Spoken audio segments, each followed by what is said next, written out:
I think it's nice all these people I know get high awards. It makes me look good. Having Brian, friends in good places. You just talked over the open of our YouTube. I did? Yes. But I like it. Excuse me. See, the nice thing about this is random. When you click the watch button, you don't know what you're going to get. So you usually say 5, 4, 3, 2, 1. I was waiting for you to do that. Well, they don't do that anymore. They used to have a countdown, and now you click the live, and it kind of buffers, and then you go. But anyway, hey, welcome. This is WeatherBrains episode number 455, October 14th. What a magical time of the year, 2014. This is the pre-show, and I think by now most of our longtime viewers know what to expect here. But if you are new, why are you laughing, man? This is where we share boring personal stories, humorous anecdotes, and we open up and become transparent, and we wear our hearts on our sleeves, whatever that means. And you're a little sleep deprived, and I'm a little sleep deprived, but not as much sleep deprived as you are. Yeah, no, this is going to be a good show because Brian and I stayed up past our bedtime last night working severe weather. So I'm looking at the radar, and what we dealt with last night. Nate is kind of dealing with it, but really it's not there yet. It looks like the current tornado box is for that squall line that's coming through. It's going to get to Charlotte, obviously, before it gets to Raleigh. And they're not even in a box in Raleigh yet. The tornado watch includes Charlotte, so maybe he'll poke his head in briefly. It actually looks a little worse than ours did. Yeah, you know what's interesting? In Atlanta, in the suburbs, there were I think 3 separate tornado tracks they found this morning. Wow. I hadn't one heard was that. at Alpharetta, one was at Vinings, and there was a third one somewhere in these northern suburbs. And when I woke up to do the morning radio shift and everything about 4:50, there were like tornado warning polygons all over the place in the northern Atlanta metro, which is the big dense population corridor through there. So yeah, it's been pretty busy. Now, so this is funky. So we got Dr. John, who is wait, what did I just say? What did I just say? You said. See, every time I say his name now, I got to play this song. So Dr. And he John disappeared. Yeah, Dr. John says he has an audio problem. Now, usually with Dr. John, he's got a camera problem, but this week we have Dr. John with a sound problem. And one of the Rick Smiths went away. Yeah, we've got twin Rick Smiths. We did have. It's going to be kind of a funky show right here on WeatherBrains. I've been in the right place, but it must have been the wrong time. Out of the right. All right, enough of that. I have to get that out. You know, for those that don't know, when I was a teenager, I worked at a rock and roll radio station through high school and college when I was in engineering, and played that music. So I have flashbacks to my childhood, you know, where you talk the song up, you hit the post, you know, and it just, I don't know. I have an electrical question for you. Oh, we'll go. Aren't you? Don't you have your EE? Double E, 3 years, double E. Yeah, okay. I have an electrical question for you. Don't stick your finger in an electrical socket. That's my advice. You might turn into a French fry. This is a serious question. We'll go. Okay, when my generator comes on, the power from the generator is not as clean as the power from Alabama Power Company. That makes sense. What I'm curious about is, would a line conditioner be a good idea? Yes. With all the equipment you have, yes.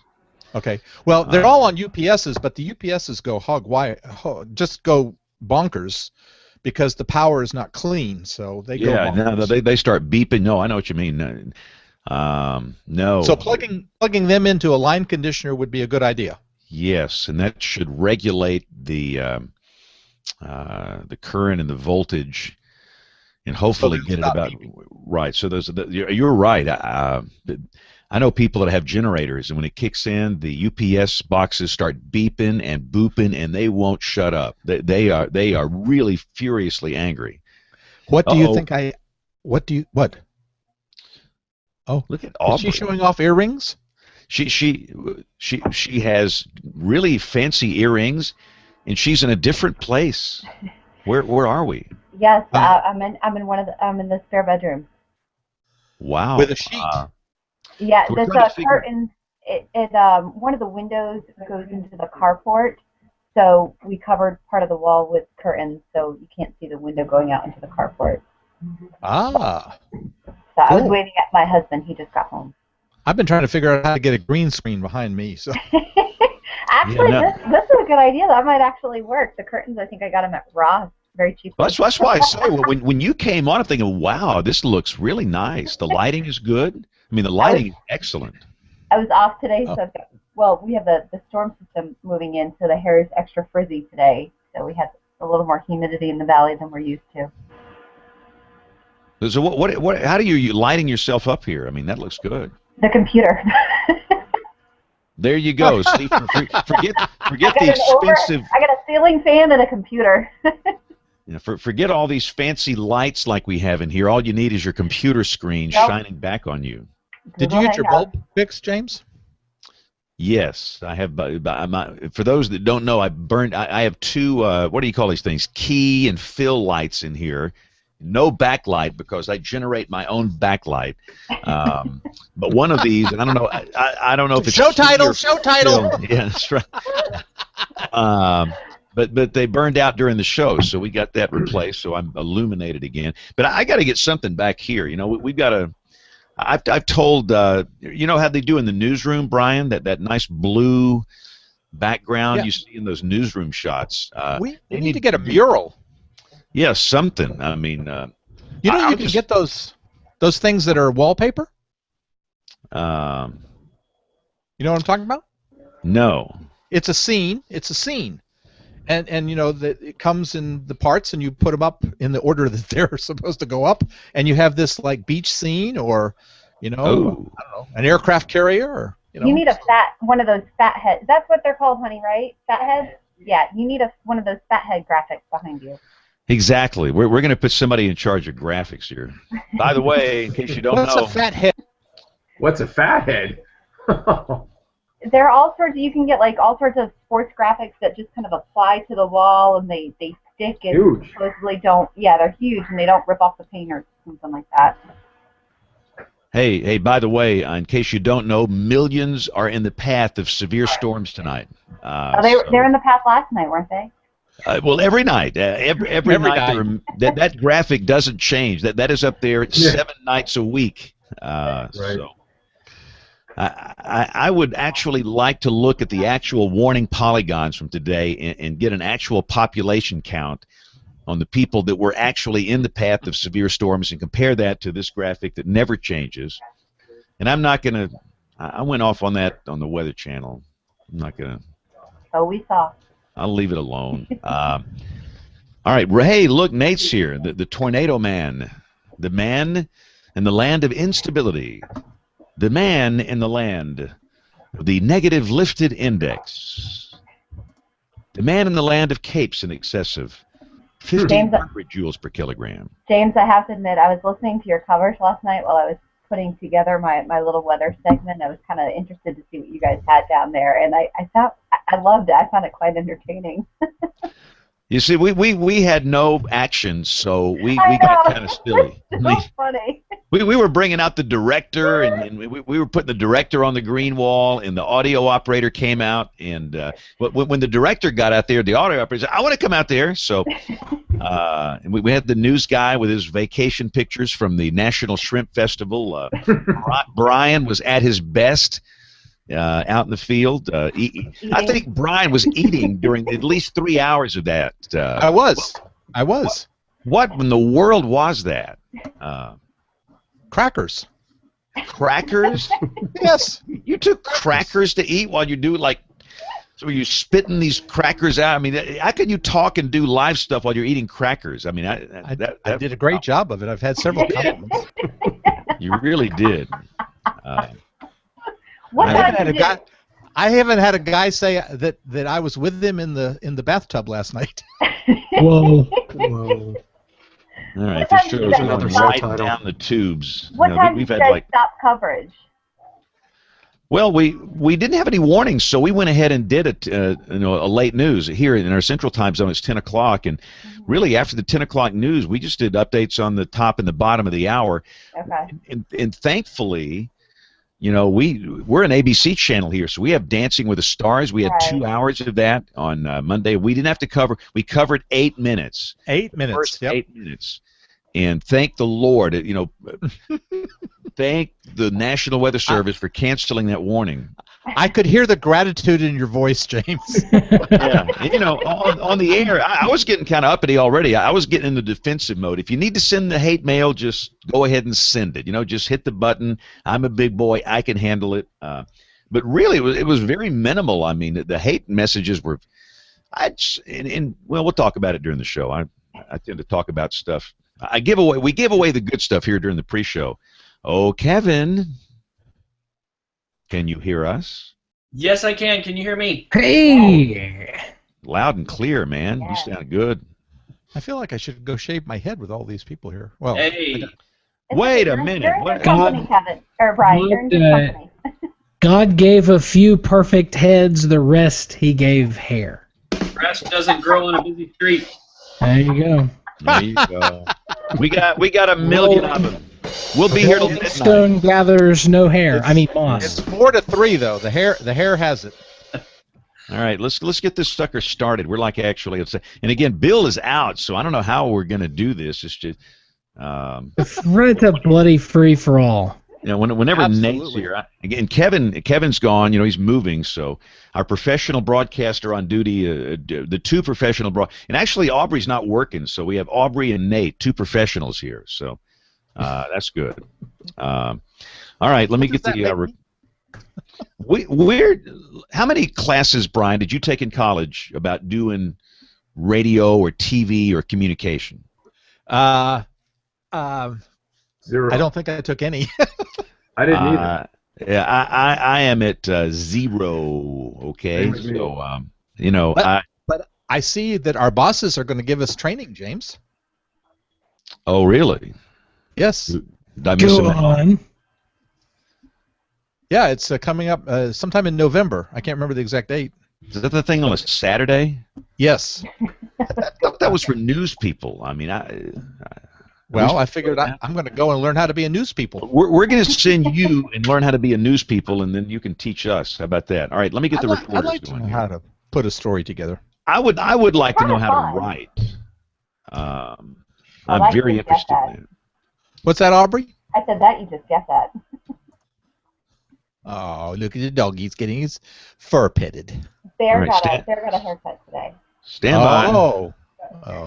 Here we go in 5. Hang on a second here. 4.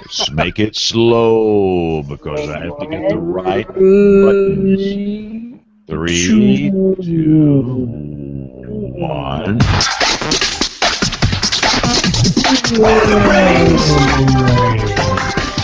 We're getting all kind of weird sounds here from the crew. This is WeatherBrains episode 455. This is for October 14th, 2014. We are in the fall. It's a time of the year where typically things are kind of quiet weather-wise, although as we speak, it's fairly active.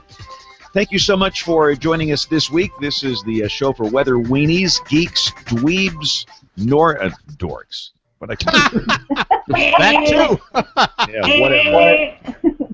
I've had no sleep. This is going to be a rough show. I warn you, I've not slept. Brian has not slept much. We had severe weather in our market last night, which is very anomalous for October. We traditionally have severe weather in November and December, and typically for us, this is the driest month of the year. But it's been, Brian, a very interesting month in that we had a little severe weather problem. We actually had one fatality in our state. And again, for those that are new, Brian and we work in the northern part of the state of Alabama in the Birmingham market, and we had a fatality from a fallen tree. A tree fell into a mobile home, and an elderly lady died. And that's an interesting subject. In fact, we ought to just throw this out before we really get going here. But really quickly, let me share who's out. We have Kevin Selly, who is moving.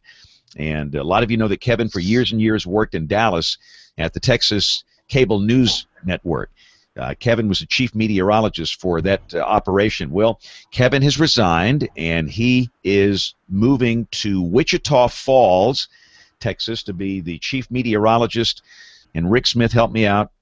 K something something. KFDX. KFDX. What network affiliate is that? I think it's a CBS. Okay. It's the James Spann News Network. Yes, the old James Spann Network. No, but so anyway, and look, everybody in this room here, everybody on the show has moved, and you know what a pain that is. And so, you know, Kevin is in the process of picking up and gathering his life and getting on a truck and moving up to the Red River up there. So he is out tonight. Probably he will be out next week, but I can't wait to get him in his new setting, because he'll be a schmuck, you know, like me, where he's having to worry about doing the late weather here. But we've also got Bill Murray out. Now, Bill sent some, let me pull up this note here. Bill says, I am at the Hilton Conference in Orlando and entertaining tonight. Entertaining who?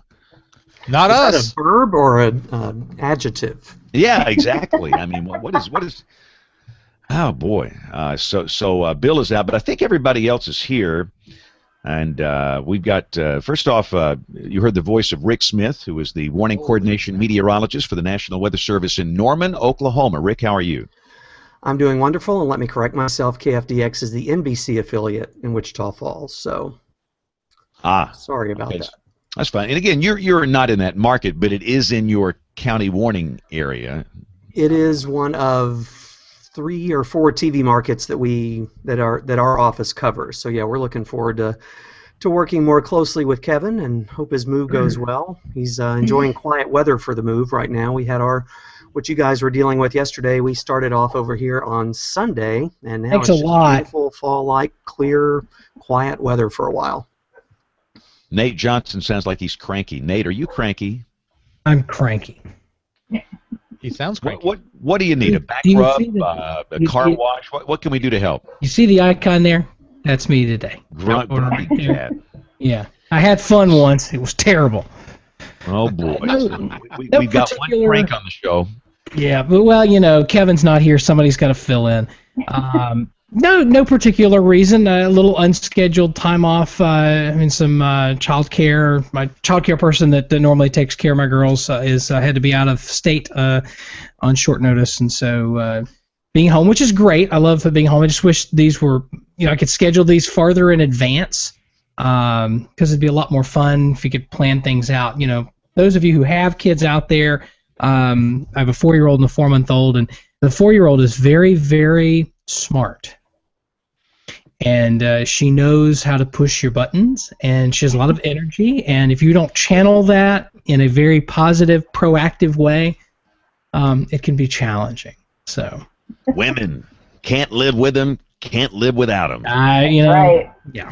So, but otherwise, doing well.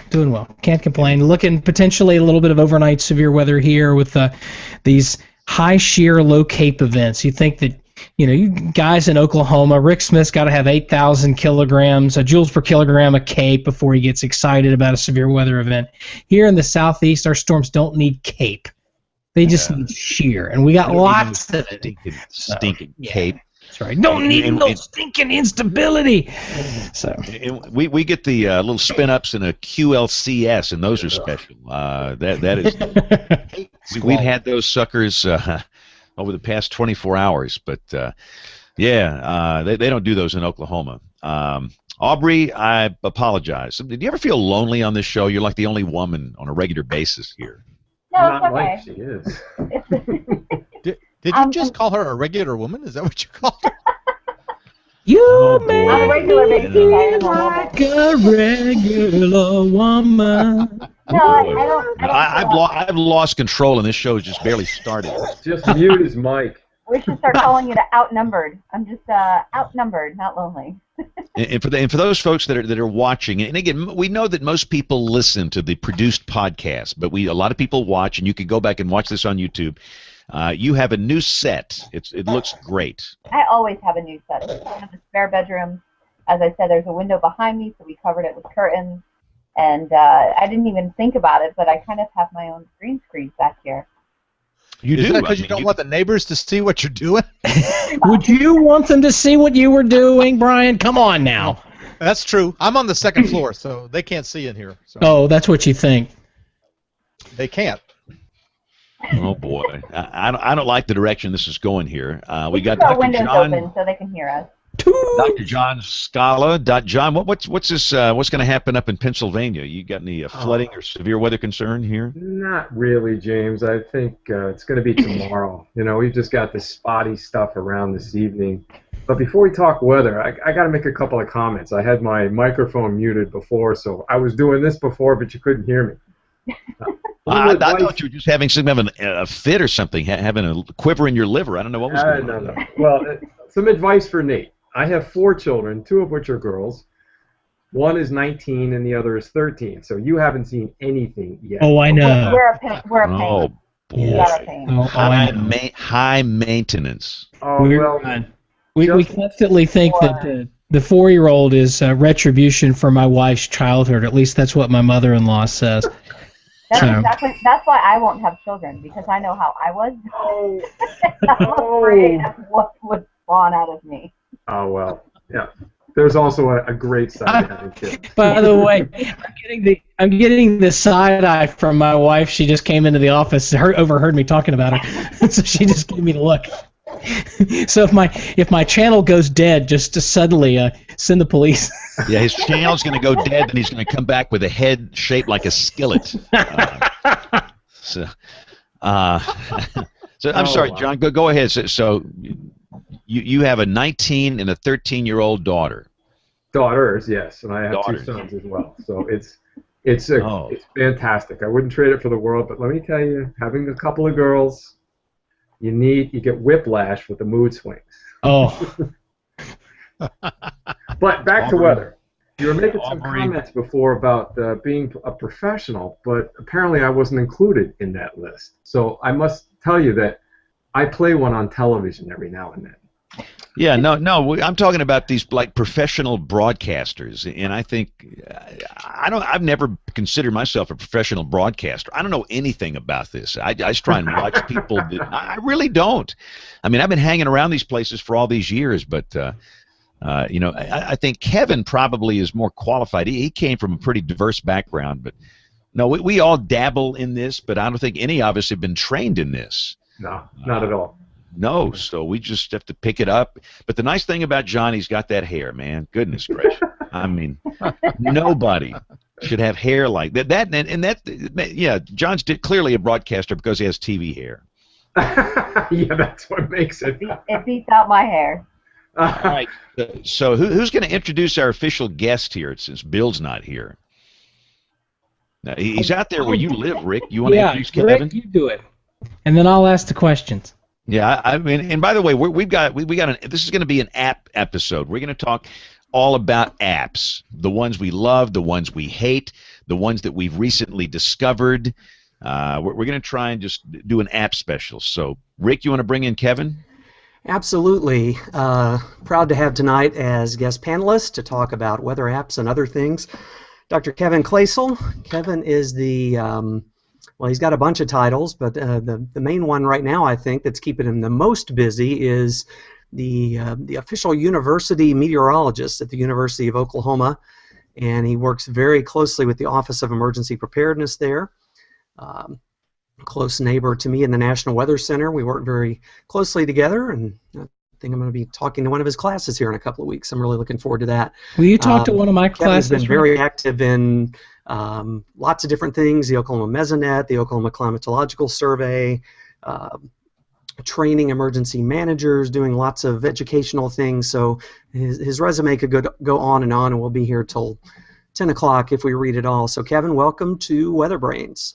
Great to be here. Thank you. And Nate?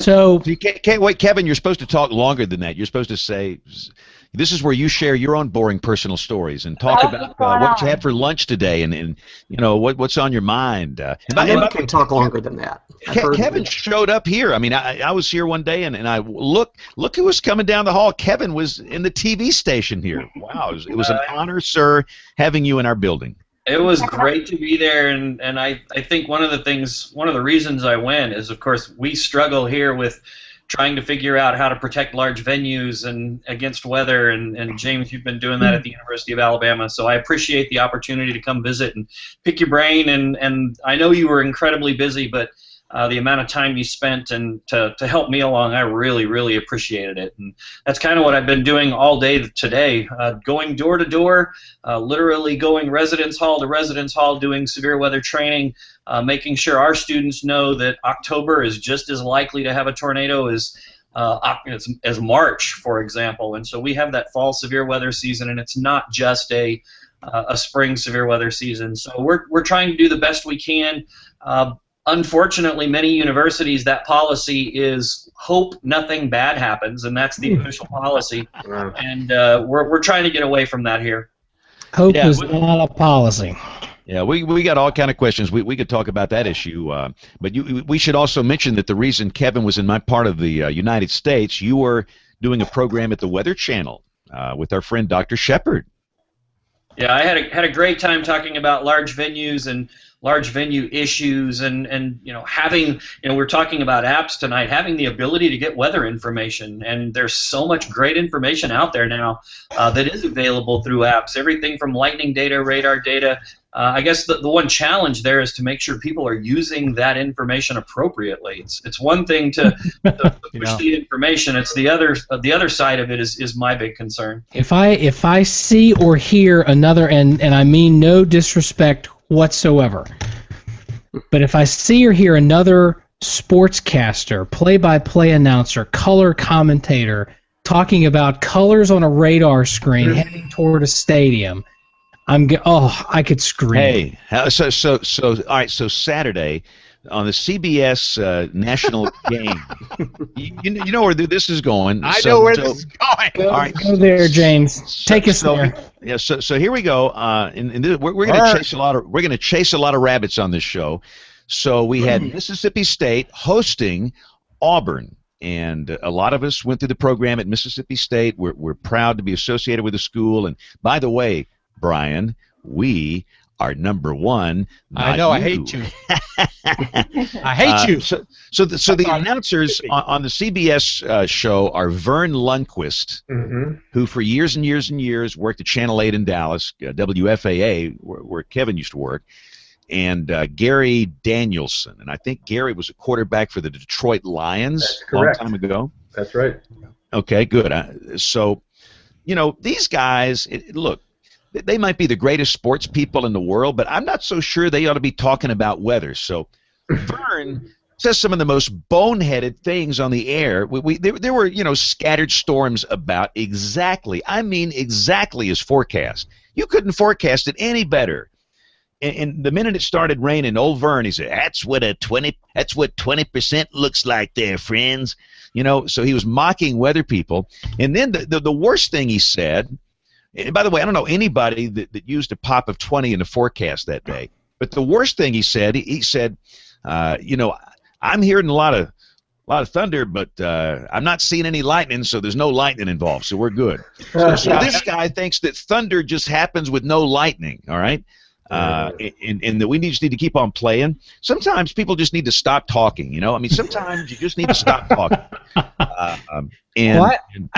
I want to talk about something that actually I think happened this weekend here in Raleigh, and I thought I don't know if it was intentional or not, but I thought it was great. We had a chance for thunderstorms in the forecast. NC State hosting Boston College, a 3:30 kickoff here at Carter Finley Stadium, and we figured that there would be storms in the forecast. I was on a local radio show that morning talking about how nothing necessarily severe, but the likelihood of getting to that game dry was pretty low.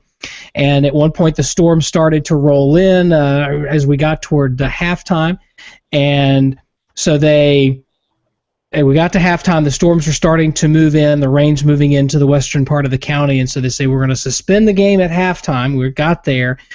They opened the basketball/hockey arena that's right next to the football stadium, and thousands of people actually left the stadium and went to the basketball/hockey arena, and they piped in, I think, a national, it might have been the CBS feed on the Jumbotron at the hockey arena, which I thought was brilliant. You give people a place to go. It's a safe place. Since we were looking at severe weather, give them something to do with a little bit of stuff on the big screen. I'm not sure if that just happened to be because the hockey team had opening night the night before and there were folks in the building or what, but I thought that was brilliant, and I want to give kudos to the folks at NC State and whoever came up with that, because that was good stuff. Now, there were some comments I'd heard, and I can't confirm these because I wasn't there, but they said that they were actually actively encouraging people to leave Carter Finley and go back to their cars if they didn't want to go to PNC, which was, it's one thing to say take shelter underneath the stands. It's something else to say the stands are closed and we don't want you here, get out. I'm not sure if that happened, but at least opening the hockey arena I thought was brilliant. Yeah, no, that's great, and this is kind of what Kevin is doing out in Oklahoma. And again, we could stretch this show out into 8 hours, which I promise we're not going to do. But we're going to talk about apps, and before we do that, I want you guys to remind me before I have to go tonight. I want to ask a question about severe thunderstorm warnings. In fact, let me just do this now before we get off into apps. And what we're going to do tonight, we're going to get everybody on this show. You are going to tell me what weather apps you have on your phone, okay? And then we have a lot of viewer and listener emails and comments that we'll get to in the email segment. But the question for everybody on the show, what weather apps do you have on your phone? We are going to reveal to the world. But here's my question. So yesterday we had one fatality in my state, and it was an elderly lady that died when a tree fell onto a mobile home. And it sounds like she was killed instantly. In fact, Brian was working the event, and Brian was out in the field very close to where this happened. There was a severe thunderstorm warning in effect. I would say maybe 20 minutes before that happened. And I struggle with this. And, we have focused so much on tornado warnings, and we've got the social scientists involved. Do people hear tornado warnings? What do they do? I don't think we know a lot about how people react to severe thunderstorm warnings. And I want to ask everybody here, are we doing a good job? Because somebody died on my watch. Whenever that happens, we have to sit back and look at what we do. Is there something that we could do better that maybe have communicated the risk to the lady in the trailer where she would have gotten out or gone to a site-built structure just somewhere away from there? Number one, do you think people take severe thunderstorm warnings seriously? No. Number two, No. do they listen even at all to the call to action statements? And number three, do they do anything in your market? So, No. I'll jump in. Yeah, the answer is a triple no here. Severe thunderstorm warnings, even with the higher thresholds, severe thunderstorm warnings are still a dime a dozen around here, and they have to be, I understand why they're issued. I don't necessarily disagree with that, but you can get, and it's a problem we have here in the southeast with little pulse severe thunderstorms. It looks like something's going up, it hits the villa of the day, or the environment is supportive, or you've had past reports, and one thunderstorm, one wind gust breaks one 1-inch tree limb off, and it verifies, and if the Weather Service office doesn't have a warning out for it, then their stats get dinged and that sort of thing. And for the most part, unless it's a situation like the derecho that we had a few years ago that rolled through the mid-Atlantic toward D.C., most severe thunderstorm warnings are just nothing more than garden variety storms. We let the crawl ticker handle it, and we typically don't do much beyond that. And as a result, people I don't think they take them very seriously, other than, we need to go inside. Now, when you start talking about storms that do damage, that have a history of doing damage, whether it's a long-lived, like a bow echo or something, we'll treat those more like tornadoes because the impact will be more widespread, and hopefully folks are taking those seriously. But we have so many, just one LSR severe thunderstorm warnings that have to get issued. I get that, that folks just, I think, tune it out. Well, let's go to our Oklahoma friends. Rick Smith, you're at WCM. You probably have some thoughts on this subject. Yeah, it's a triple no for me too on your three questions. I think, we issue a lot of severe thunderstorm warnings out here, and the challenge is to set those apart that really are important. I mean, we issue our fair share of quarters and 60-mile-an-hour wind severe thunderstorm warnings. People tune those out. They come all the time. All they see is a yellow county on the bug in the corner of the screen, and they don't even, if it's not red or the guy's not cutting in, they're not paying any attention to that. So we're trying to, the challenge is to find ways to highlight the big storms. You're going to get the same severe thunderstorm warning for the grapefruit size hail and 100-mile-an-hour winds. We don't have a, oh my God, we really mean it, severe thunderstorm warning at this point. Really, we're working that way. With the impact-based warnings, we kind of do, but people see the header, their weather radio goes off, it says severe thunderstorm warning, and that's about as far as most people get. The main benefit, we think, of the impact-based warning type of thing and highlighting, hurricane force winds or whatever it is to get that to the Nates and the James and the Brians and the Johns of the broadcasters to get that information out, because I don't think the average person reads the warnings, listens long enough to the weather radio if they have one to hear that call to action and to hear that impacts that are coming with the storm. So it's a real challenge, and I don't have an answer for it, but it's as we saw and as we've seen in numerous events, it doesn't take a tornado to cause lots and lots of problems. Hey, Kevin, do students at the University of Oklahoma do anything? No. In fact, thunderstorm warning? When Rick issues a severe thunderstorm warning, there are two reactions here. From the weather community, it's a palpable disappointment, and the rest of the campus, it's a phew, not a tornado warning. So that's pretty much the two reactions we see here. Yeah, Dr. John, what say you? Disappointment. That's beautiful. Let me ask this question. Absolutely right. How many fatalities have there been across the U.S. in 2014 from lightning? Anybody know? It's got to be up to 20-something now. Probably more than from garden variety severe thunderstorm warnings. You're right. It's 24. So if the general public believes that a run-of-the-mill thunderstorm is not a threat, then we have to start right there. We have the issue of every thunderstorm is a potential killer, and there are 24 people who are no longer alive because of that. In fact, one of those fatalities occurred 40 minutes from my house. So whenever I speak to schools, I ask the kids, let's talk about lightning. Can you have thunder without lightning? And half of them will say yes. So we have to start right there. Every thunderstorm is a potential killer, and it's a threat, and then go from there. Yeah, I think that's right. Aubrey, what do you say? I agree with that. I think people just think, oh, thunderstorm, whatever. It's a thunderstorm, and sometimes in the weather community, I might think, oh, we called for thunderstorms. It's a thunderstorm. I think in my area, I have the problem with more people freaking out over tornado potential that's not there.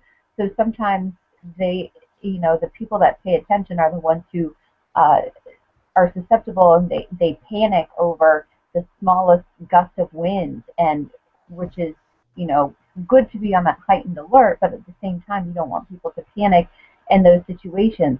Something else I've learned from this area is recently we've had, well, I say recently, within the last year, we have had a couple of trees come down because heavy rain has loosened some of the trees, or B, some strong wind damage had happened, didn't take down the tree, and then the next time, a few weeks later, it didn't take much to actually bring down a large tree. That actually happened in the national park last year, I believe, and that's something I try to remind myself, is that even if it might not be a severe wind gust, you don't know what damage that tree has been through before to weaken it, and it might not take as much strength to bring that tree down.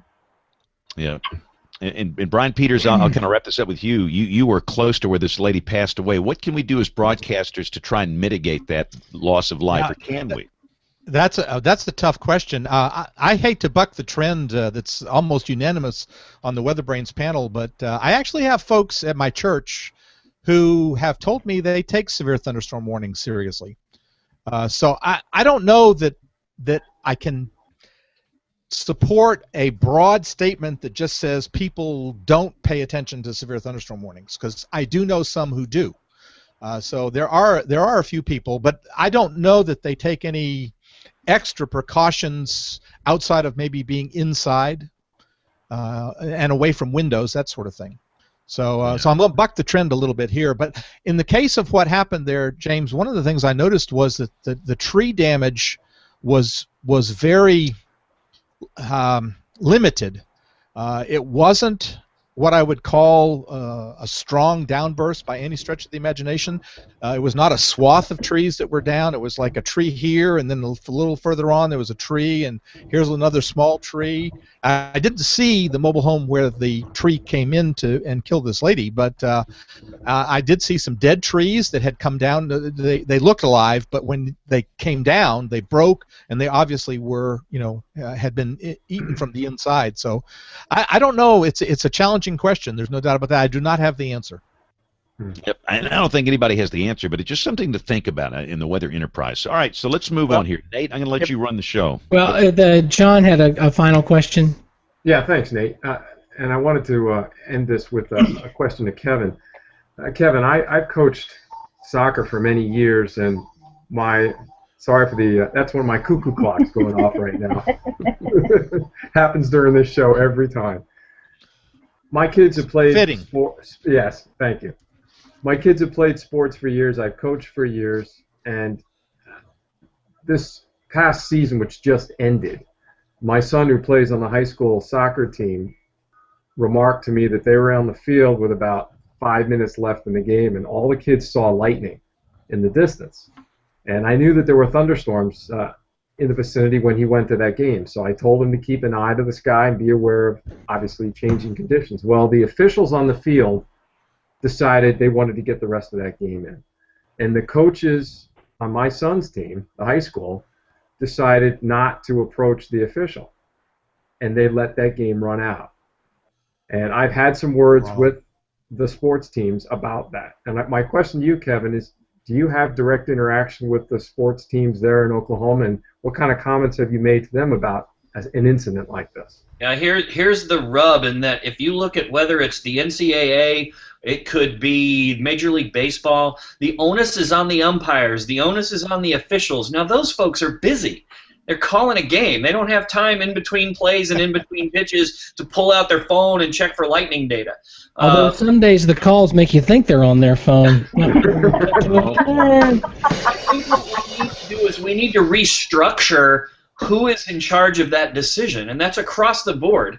And it needs to be decided ahead of time. Everybody needs to agree to the rules when they're having their preseason meetings, that here's our plan, this is what we're going to do, and it's going to be a yes-no. So you take the decision out of the heat of the moment. As soon as the decision becomes part of the heat of the moment, whether it's in the 9th inning, whether it's in the 4th quarter, whether it's in the second half of a soccer game, you're going to have bad decisions when you've waited until that point to begin the decision-making process. So what we're advocating to the NCAA, to Major League Baseball, to all of these sports associations, AAU, soccer, etc., is that they need to have a plan in place that's ahead of time.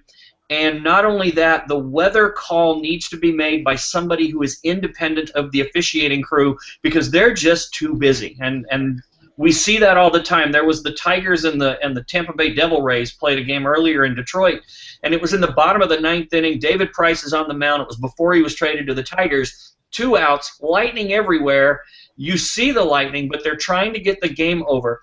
The thunder was so loud and the lightning was so close that David Price, who was the pitcher at the time, lost complete focus, and then he couldn't find the plate. So he walks a guy. And now there's a guy on first, and the thunderstorm is still raging. He walks the next guy. Thunderstorm is still raging, and the fans are going, hey, every time there's lightning, they're going crazy, and, it's streaking across the sky. Well, now the manager realizes what's going on and has to go out and get Price and get him out and bring in somebody from the bullpen who has to take time to warm up and so on. And so you put all these people at risk for a good 30-minute period with lightning everywhere. But again, that's what happens if you allow the decision to be made at the time rather than having a proactive policy in place. that takes the officials and the umpires out of it. Now, in terms of the NCAA, Kevin, the NCAA has a rule, at least for football, and I think for all outdoor sports, they have a rule. How independent is that, or does that answer does that solve the problem you're talking about? The rules are very clear, and the rules in the training handbooks are also very clear. The problem is that NCAA guideline book doesn't necessarily make it to the officiating crews.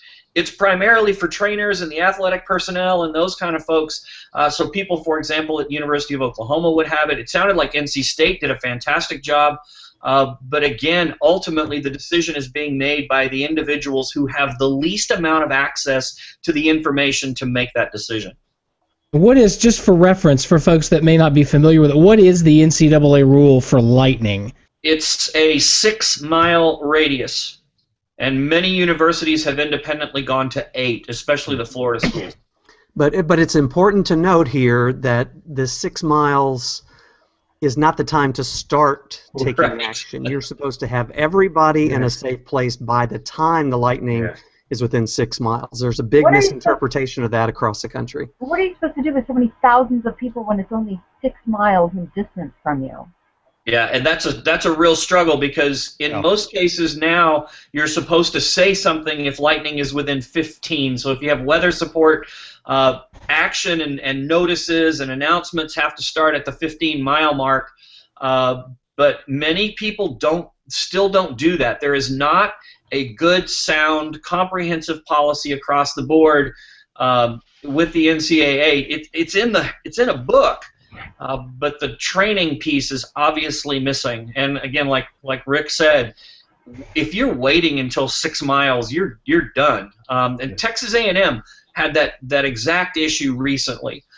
Several weeks ago, when they were opening their brand new stadium, 100 and some thousand people, they were playing Lamar. They took the people off the field, but left the people in the stands. And the comment after the fact was, well, there were only 188 lightning strikes within 6 miles, but everybody knows that people on the field are more in danger than the people in the stands. And I was just like, oh, God, are you kidding?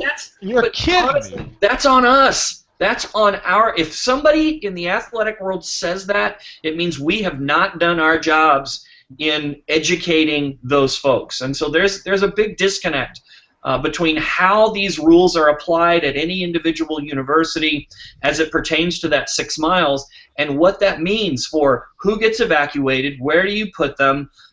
In this particular case, the defense was the Southeastern Conference has a policy that you have no readmission. So they told people, if you leave, you can't get back in. Now, there are other SEC universities that have a modification to that clause, that if it's weather, now the policies are changing. But again, this is individual universities, and we have to do a much better job of that across the board. But again, I think that's on us. We are the ones that need to bring to light these issues and educate. How many, and this may be an impossible question to answer, but how many universities, and let's start with the big stuff, the football, baseball. How many universities actually have either an on-site meteorologist or a contract with a company that essentially binds that company to the responsibility of watching for that particular event venue? My sense is that number is very, very small. That number several years ago was 0, and so it's encouraging that the number is not 0 any longer. So people are realizing it, and I know that most of the big schools now are starting to get it. So most of what we would call sort of the Power 5 conferences in the NCAA now have at least access to weather information in some way, shape, or form. It's this disconnect sometimes between the weather information and the decision that is made that's the struggle. Now, is the weather information, are we back to the sportscasters interpreting radar, though? I mean, I think there's a difference between having access to weather information, which I think we all have. I mean, the rest of the show is going to be about all the information we have at our fingertips, but I think there's a big difference between having access to information and having access to someone who can interpret it in a way that is meaningful and reliable. Right. I know, like, for example, Notre Dame. Notre Dame now has weather support, but it took a fatality on campus to get there. Mhm. The University of Texas has weather support. The University of Oklahoma has weather support. Florida State, NC State. University of Alabama, James is doing, University of Alabama, and the Mississippi State faculty folks are doing, in Starkville. So you do have really capable people doing this. It's where does the decision get made, and what is the role of the meteorology community? Is it simply to provide information, or is it to involve themselves in the decision? And that's kind of the bridge that we've been missing, because I think I'm accurate in saying most private sector companies will provide the information. They don't want to get involved in the decision. They'll let somebody else take that information and make the decision. Liability. Is that we need to probably push that bridge and get involved in helping inform that decision rather than just providing information and say, here, do with it what you want. I have Because to for ask, college why, football, it's the. I'm sorry. Go ahead, Aubrey. I was just going to say, why, and you put the liability on us, which is fine, but why aren't they coming to us, the meteorologists or local meteorologists or the National Weather Service or whoever, going, hey, we have thousands of people that come to our stadium that we're kind of responsible for, and in this kind of situation, what would you recommend we do? Why aren't they taking up some of that responsibility? I think they are now. I think James is an example of that. I don't know. James, did you go to Alabama or did they come to you? They came to me, and they've also come to the National Weather Service. So that they were proactive in getting professionals involved. So it came from them, not from us. And the same is true at Auburn, James. And the same is true at Oklahoma State, Kevin. As you know, Oklahoma State is very proactive in Stillwater, and they came to us, and we're involved in all their preseason meetings, and we're experimenting this year with doing some on-site support for them. So it is getting, Albert, to answer your question, there are schools that are recognizing the importance of this and going to the weather community and asking for help.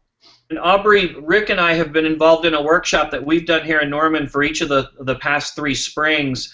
We have had in over 77 different entities and their universities, their venues, their speedways, the Georgia Dome. So there are people, again, but when you look at a group of 77, that's fantastic. But my gosh, when you think about the other thousands that are out there, it's literally a door-to-door sort of ecumenical evangelical process, and we're going to have to continue to socialize that information to the right communities. These are not AMS or NWA communities. These are other professional societies that we probably need to go to and make the case that this is information that they need. All right. Well, you guys ready for the app special here? Are we all ready? Sure. Go. So what we're going to do, we're going to go around. Everybody's going to share what apps they have on their device of choice, and I would assume for most people it's a phone. And of course, most people here are, we're all professionals. But at the same time, I think we use apps that Joe Q Public would be interested in, and a lot of folks that listen to the show have submitted apps. So who wants to go first? Just raise your hand. Go. I'll go. Or you go ahead. No, ladies first. You go, Aubrey. No, it's okay. Go ahead. Aubrey, the floor belongs to you, ma'am. It's yours. Okay, well, You've got a better background than I do. one that I'm sure everyone has is radar scope. Yep. The other one and let's stop there, because again we're going to kind of explain these. I would say for all of us that is the app of choice. I think, and again I'll speak for myself, I spend more time with Radar Scope than any other app on my devices, in that it's a marvelous product. It is very powerful, and it's getting better. And there is also a version for broadcasters called Radar Scope for TV. Now, the consumer Radar Scope is $9.99. It's $10. The TV app is $500, but it's got a lot of features in there, and the way we have to route it to get it on the air. But so yeah, this is for a company called Weather Decision Technology, WDT. Yeah. Are you buying it for me, James? Well, I thought you already had a copy of that, Brian. I have the consumer version. I absolutely you want have the to you have want the that. $500 version. Yeah, right. But I don't want to pay for it. Yeah. Pass it Right. along.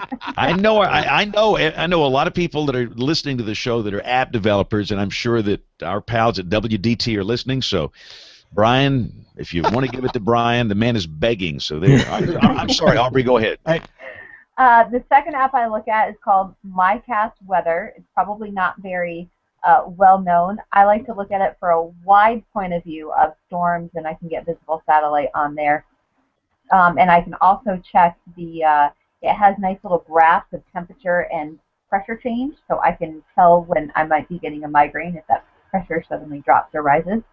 And what was that called again? MyCast Weather. MyCast Weather. Okay. Yep.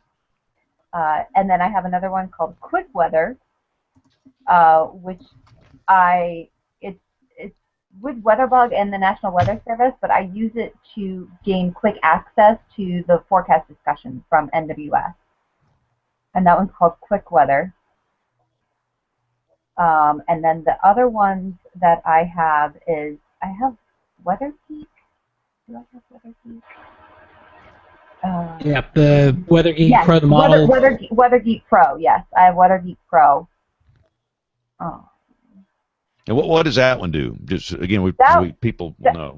That one gives a lot of different models that you can choose from, and for example, you can choose the GFS, and you can look at preset parameters for the next 3 hours. You can look at vorticity. You can look at different parameters for several different models. I know there's one model that I was having a difficult time with, but for the most part it works pretty well. I usually use that if I'm off or not going to be in studio checking things very often. And another one I have is called Raindar, Raindar. That one I will use. It is kind of slow to move, but that one I will use if I am at a specific location. It is very good at pinpointing where the rain is and getting down on a street level to see how far away it might be from you. So I use that if I'm going to be out and about and need to know if rain is moving in or how close it might be. And I think that's all the ones I have. I don't go crazy on the weather app. And what app do you use for Twitter? What do you mean, like just the Twitter app? Like, do you use the generic Twitter app, or do you use maybe a third-party app for Twitter? No, I use just the generic Twitter app. Okay. All right, cool. So there you go. That is what's on Aubrey's phone. And if you'd like her contact list, she'll be glad to email it to you. Yeah. All right, Rick Smith, what weather apps do you have on your phone? Well, as a federal government employee, let me start with the disclaimer. No, I'm just. Yeah. These are my own apps. You're not endorsing any of these endorsement products. or anything Hey, of the sort. So. time out for a second. Yeah. If you want, I will try to put together a little list of these on our webpage. Yes, please. You demand, Brian. Well, you're going to have to go a little slower. So, okay, go ahead. Thank you. I Buzz gone? really Still there. I'm sorry. Radar Scope is at the top of my list. We already talked about that. It's got some great features. Radar Scope was born in our building, in Kevin's office, not too long ago, and then moved over across the parking lot to Weather Decision Technologies, our friends over there. So that's kind of the go-to app. It's the Oklahoma Mesonet app. If you're in Oklahoma and you're not using the Oklahoma Mesonet app, what the heck is wrong with you? Because that is the best free weather app that I know of. If the Weather Service had an app, I would talk about that one, but the Mesonet app has the Weather Service forecast. It has the local current conditions updated every 5 minutes to the nearest site, radar, satellite, and everything like that. So that's on the front page of my home screen here. Is that the Oklahoma ones that I use also? Go ahead, Nate. Rick, the Oklahoma Mesonet app, that sure sounds like it's specific to Oklahoma. Is that useful here in North Carolina at all? No, it is just Oklahoma. I don't know if Kevin's willing to expand to North Carolina or not. Virginia. I have a tip jar. We'll contribute. But it's a good one. If even if you're not Oklahoma, check that one out. It's a good example of what an app could be. There's a couple of things I use that aren't technically apps, but I like to promote these since the Weather Service doesn't have an official app at this point. I like to say that we do have mobile pages. So the Weather Service has a nice mobile page that is formatted, works nicely on your phone. So if you just go to, I think it's mobile.weather.gov, you can save that link as an icon on your home screen. On my iPhone, for example, it says NWS. When I click on that, it has remembered my location that I put in there last, and I get a specific forecast, a red banner if there's any watches, warnings, or advisories, and outlooks, area forecast discussion, things like that. And then there's a similar mobile page for the Storm Prediction Center. So I have that right there beside it, and that has just about everything you can get on the Storm Prediction Center site formatted for a mobile device, the convective outlooks, MDs, watches, and then you can get over to the full SPC site too from that and get to the meso analysis page and things like that. So those aren't technically apps, but they are some of my go-to sources for information. Now Rick, you said multiple times before we go. Go ahead, James. I'm sorry. No, go ahead. Go finish.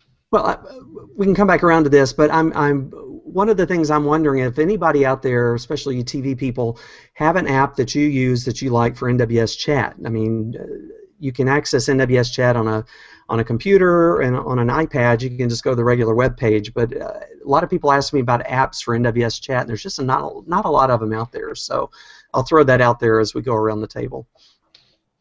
Yeah, and I'll address that when we come to me here in just a second. But Rick, you said the Weather Service does not have an official app, and well, I guess the question is why not? You think they would? Yeah, you would think. No. We need somebody not in the Weather Service to answer that question. The Weather Service's role, according to things that I've heard, is to provide the data to the private sector to let them produce the apps. We produce the raw data or furnish the raw data, and they produce the apps. The closest thing that we've gotten to an app for the Weather Service is our involvement with MPing, and I didn't talk about that one, but MPing is a joint effort between the Severe Storms Lab and the University of Oklahoma and some other people. And we got pretty involved when they did a major renovation or a major update of that recently and added a lot more categories of things you can report. So that's as close as we are. But it's just the policy and the position of the Weather Service leadership that's not our job to produce apps. Okay, good deal. All right, Dr. John Scala, let's hear them. Your weather apps on your phone. James, you guys have far more than I have. I'm going to have to come up to speed with some of these, but I started out before Radar Scope was available with something called My Radar, and also I have My Warn on my phone, and then I do some work with WeatherBug School, so I have WeatherBug on mine. And for those that don't know, John, explain what is WeatherBug? I mean, where does this information come from? What does the company do? Well, this company actually started by providing the equipment to schools to develop a network of schools. I think there's 8,000 now across the United States, something like that.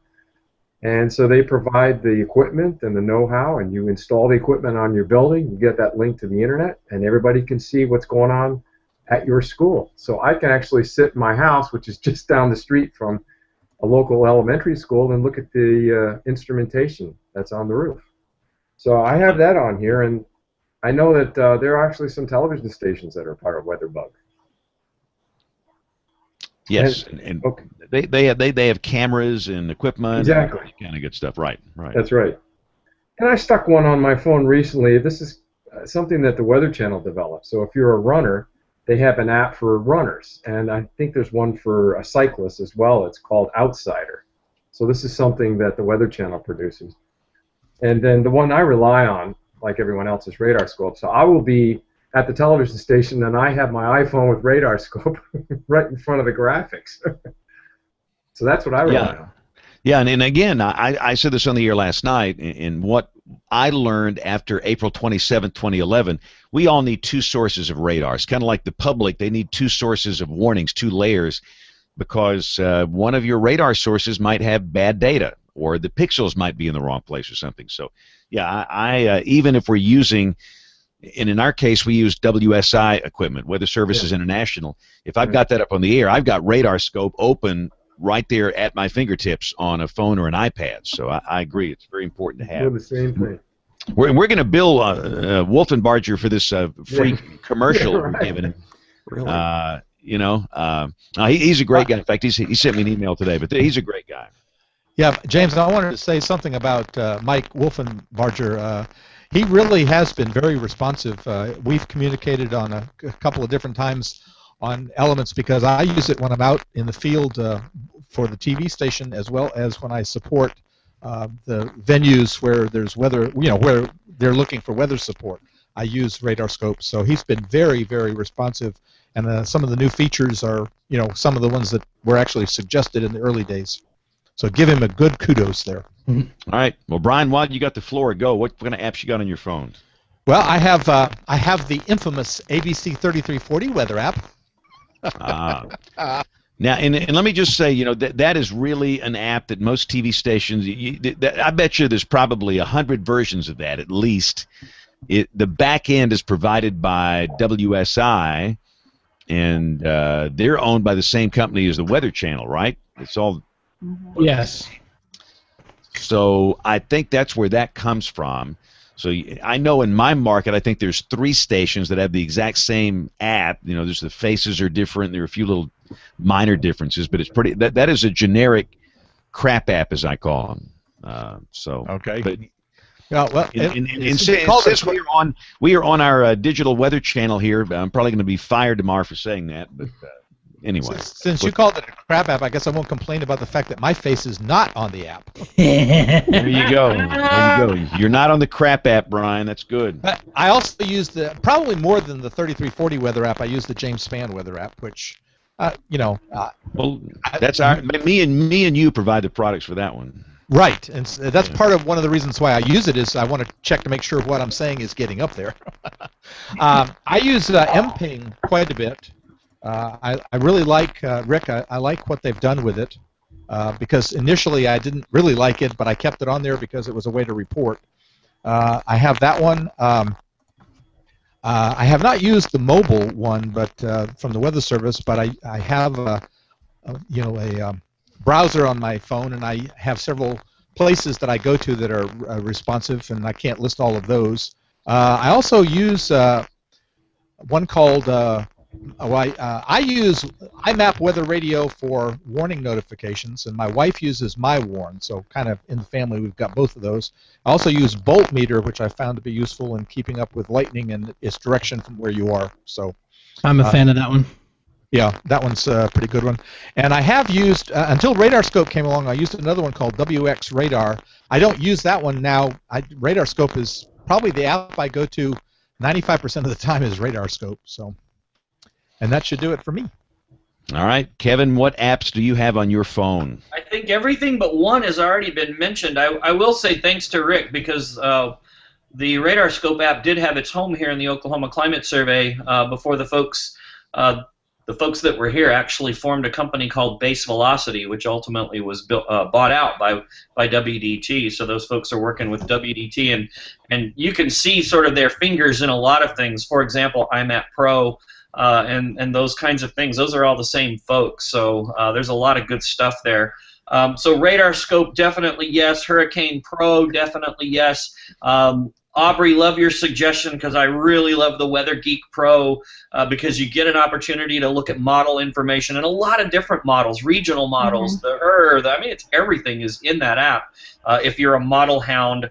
I like Alert FM.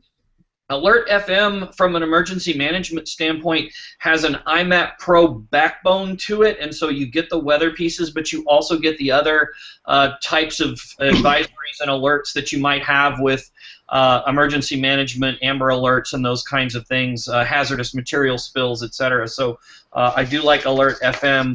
I guess the one that isn't mentioned, or you've already mentioned Mesonet app, thanks, and the MPing app I love. More so because that's a citizen science app. You get the opportunity to get reports from so many different places. The one that hasn't been mentioned that I use is called Rain Aware. And Rain Aware is actually a piece of software that was developed also by folks here in the building. And Rain Aware will take radar information and sort of push it forward, but also mix that with forecasts and high-resolution model forecasts, so you get an opportunity to see a little bit more detail with respect to, for example, when does the storm arrive, and so there's somewhat of a persistence piece to it, but it's actually quite good. I've used it in the last several rain events here, and it's been doing a pretty good job. So Rain Aware is I would say the one that hasn't been mentioned.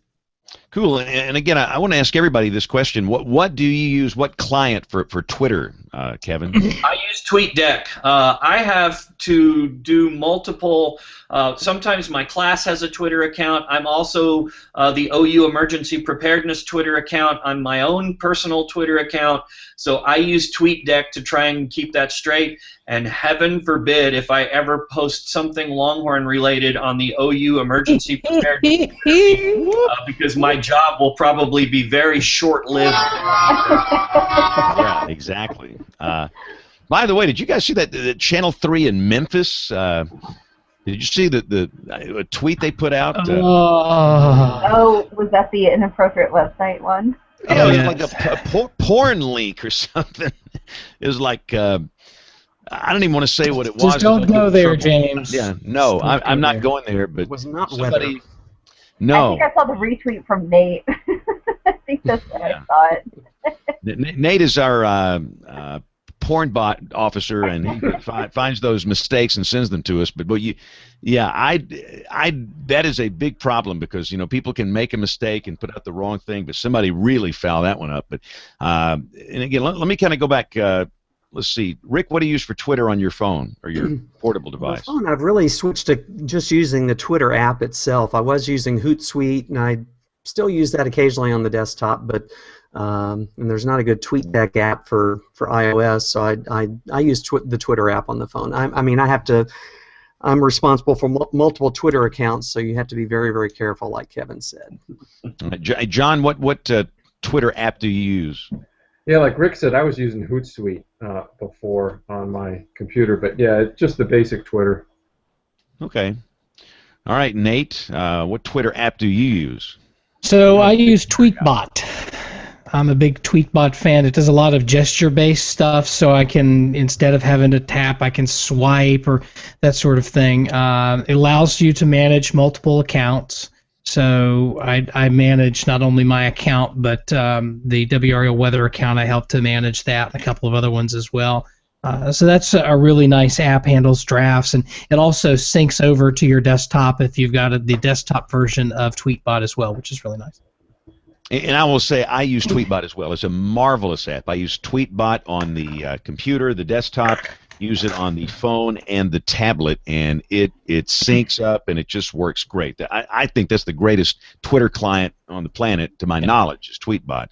So, Nate, have you done yours? I'm sorry. Not yet. Okay, go. You're it. Run my list. First off, so I have a couple of different places on my phone where I've got an iPhone 6. So I was able to actually promote a couple of apps up to the front page. Brag. Yeah, humble brag. And there's a story behind that I can't tell on the air. But anyway, so I have on the front page I have Radar Scope, which I think everybody has. I have the Weather Underground app, which is the main their main app. And if I were to do app design for weather, this is probably what it would look like.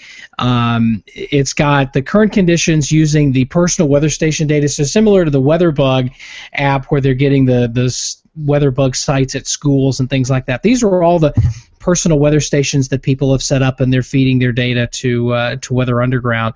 But they have a couple of other things. They've got a nice little timeline feature to show you what the temperatures are going to do over the next couple of days. They've got the map of all of the these aren't just the government sites, but these are some of the other ones. They forecast. They've got web cameras and stuff like that. So I'm a big fan of that one. The one that I probably does not get a whole lot of love that probably should is an app called AeroWeather, AERO Weather.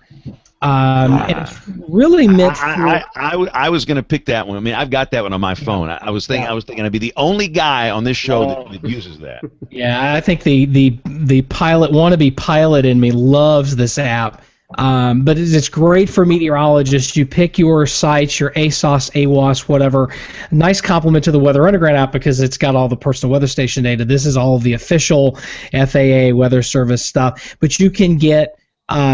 the METARs either decoded or just raw if you prefer reading those. Talks about all the station elevation and all the details and all that sort of thing.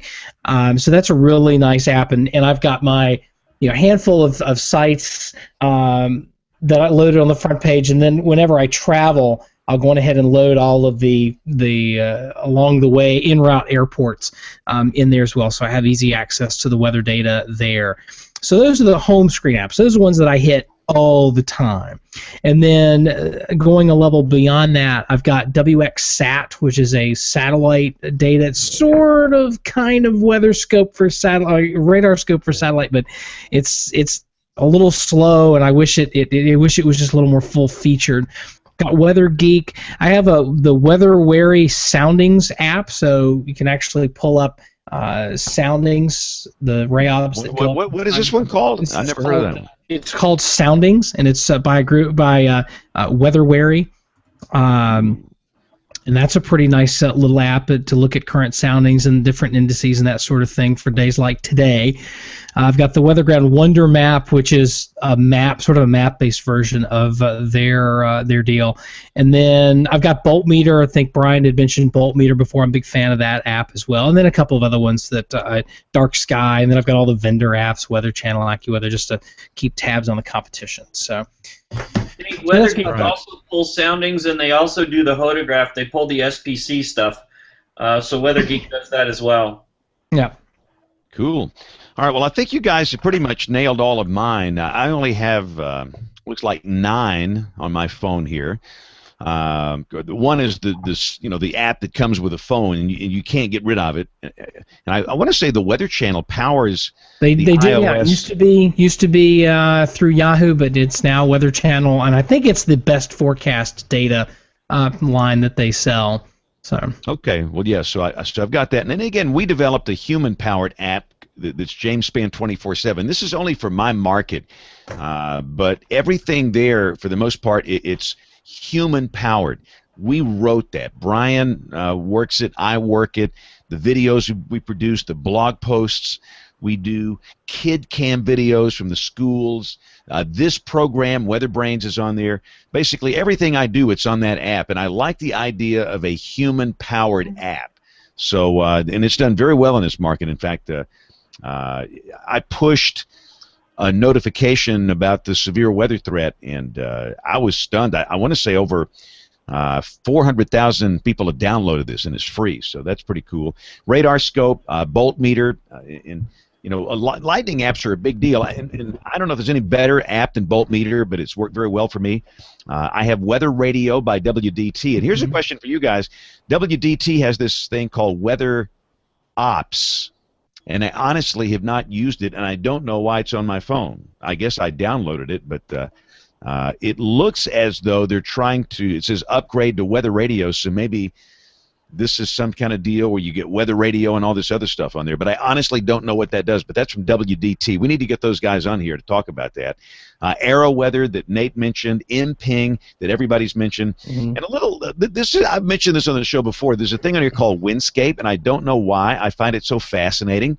But it's just these little dots that move around with the wind. You know, it's kind of like that wind site that's on the web. But it's I just sit there and look at this thing all day. I mean, you pick up the ridges and troughs, and you know, like this is Hurricane Gonzalo here, and you can see how fast it is. But anyway, it's just for very boring times. I can open that up, and it's almost mesmerizing.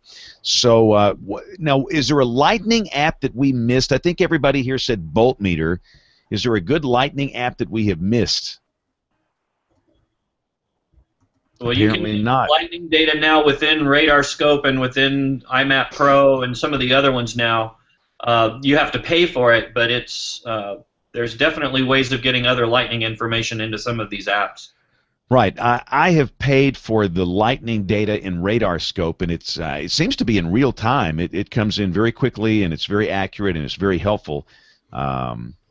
And again, that is also nice. And yeah, within Radar Scope, you have the ability to add in products and services like Allison House products and things like that. But those are our apps. I want to give a plug we had done. I don't have this app on my phone. It's one of those things I'll probably will download it before the end of the show.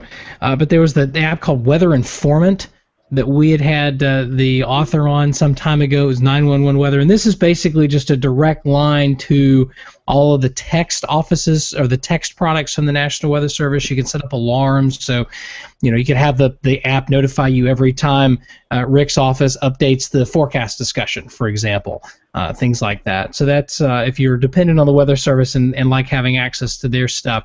I thought that was a pretty nice little app. It's a little pricey, $5. I mean, it's sad that we talk about $5 as being pricey, but when you're looking against a whole lot of free apps that do a very good job, and a couple dollars here and there, $5 a little pricey, but I think it's probably worth it for the cost. Yeah, Nate, I use that one too. In fact, I got it after hearing you guys talking about it on one of the shows recently. So it's pretty good. The alerts are nice. You can set keywords and it'll look for mesoscale discussions for Oklahoma and things like that. All right, Aubrey, your question? James, I have a question. Am I on mute? Okay, I'm good. I'm not on mute. Have you ever heard of any other weather app, station app that is human-based, or are you the only one? Because I volunteered to do that to our app, to input that information to put out a better product than the crap app that that typical weather vendors the generic app. Yeah, right. Exactly, and I was shot down. But is there anyone else? Everybody says Nate's app, the WRAL app, is great. So Nate, tell us about your TV station app. So our TV app, and let me pull it up here. So this is what it looks like. It's loading, and it's got sort of the data. And the nice thing about this app is that we have engineered the back end of this to take our data that we're plugging in for TV, and it's also the same in the app. It's also the same on the web. That's been one of the biggest challenges for us, is we're trying to have everything in sync in a way that makes sense. Unfortunately, the way that we get the forecast data into that system is something that we worked very closely with Weather Central to develop. Well, now Weather Central has been bought by WSI, and WSI is selling the Weather Central back end to that, and so we're having to re-engineer the whole thing, and that's likely going to be my life for the next 6 months, is trying to figure out how we do this. But it's got the current data, the hourly, all that kind of stuff. You can look at the 7-day at a glance. We also have our radar images in there, both as still images. We also have them in there on a moving map that you can animate them and that sort of thing. I do want to talk about this real quick. This drives me nuts. Rate my app. If I wanted to rate your app, give me 10 or 15 times to use it. Ask me if I want to use it or rate it, and if I don't want to rate it, then stop asking. I'm more likely to rate you poorly if you keep asking. Um, 90% of the time, people who write comments are the ones who will write the negative comments. It's not the positive ones that you mainly hear about. It's the negative feedback when people are most likely to leave those comments. yeah. So, Hey, Nate, who developed that WRAL app? If it's a can you company share called that information? it's a company called Step Leader. It was actually formerly News Over Wireless. It was a company that we initially started. It was part of Capital Broadcasting, and we spun it off into its own thing. So it's out there now, and We actually do. Those are the ones that did James Spann 24/7. So there you go. Okay, that makes sense. All right, we've got to pause here. We're running really late here, but I wanted to be sure everybody got their apps in. We're going to take a quick break here in that we have Professor Peters, we have Tony Rice, we got the Fog Bank, but we're going to come back with your email. We'll do a weather roundup. There's some fairly interesting weather going on here, picks of the week, and much more. So don't go away as WeatherBrains rolls along. WeatherBrains 101 with Professor Peters. Next week, one of the most used products coming out of the Storm Prediction Center in Norman, Oklahoma, will see some changes. The product I'm referring to is the Day 1 to Day 3 Severe Weather Outlooks, also known by the nickname of SWODY-1, spelled SWODY 1, which stands for Severe Weather Outlook Day 1. For the Day 1 outlooks, the definition will be reflected like this. General thunderstorms means the area with a 10% or greater probability of non-severe or near-severe thunderstorms. Marginal is new and will replace C-text annotations, which will be defined as a 2% or greater tornado probability or a 5% or greater severe hail or severe wind probability.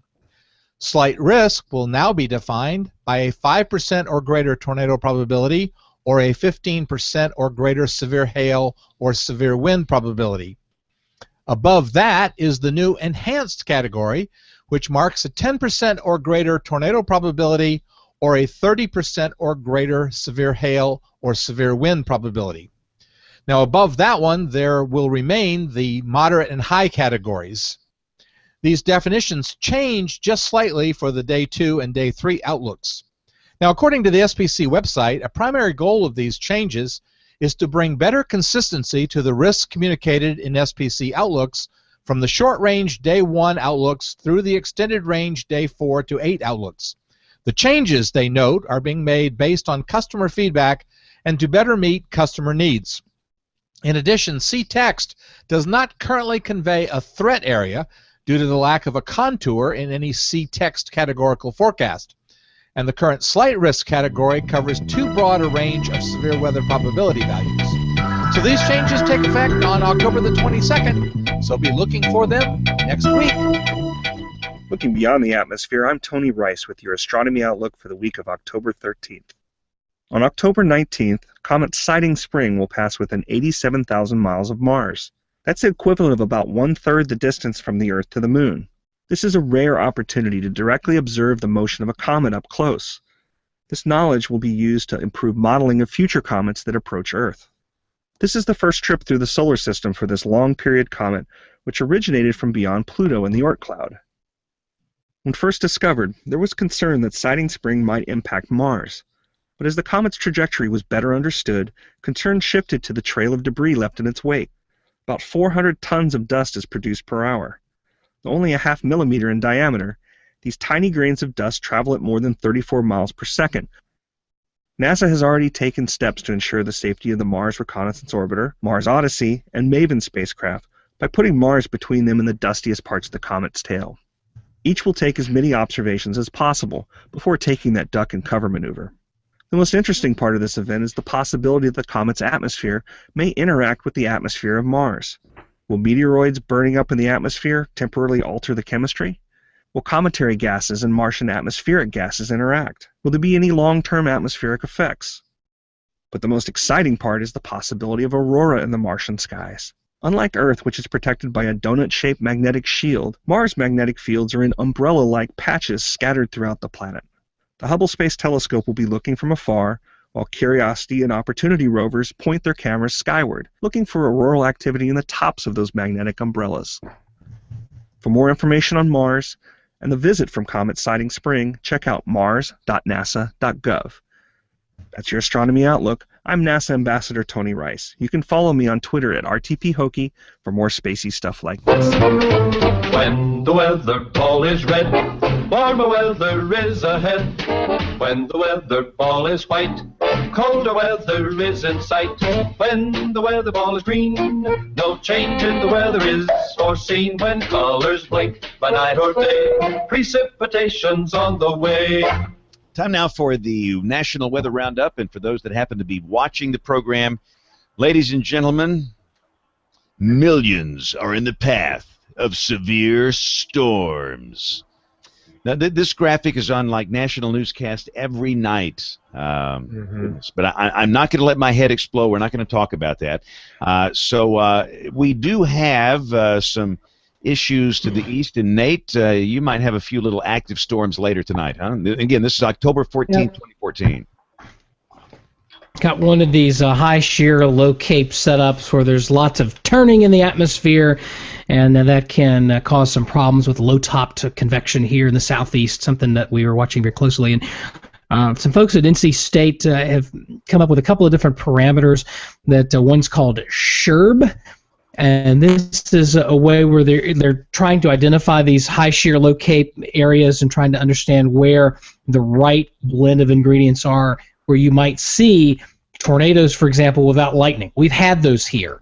You need the cape and the instability really to get the lightning going, and in the right sort of environmental setups, you can actually get tornadoes and tornadic thunderstorms without any lightning, which is a little unusual. So we'll be watching for that overnight tonight. After that, oh boy, things just look great for the rest of the week. Our state fair starts at 3 o'clock on Thursday afternoon, and the weather looks delightful. Fantastic. Nate's going to be out there in the tilt-a-whirl, so please don't eat a bunch of corn dogs before you ride that thing, okay?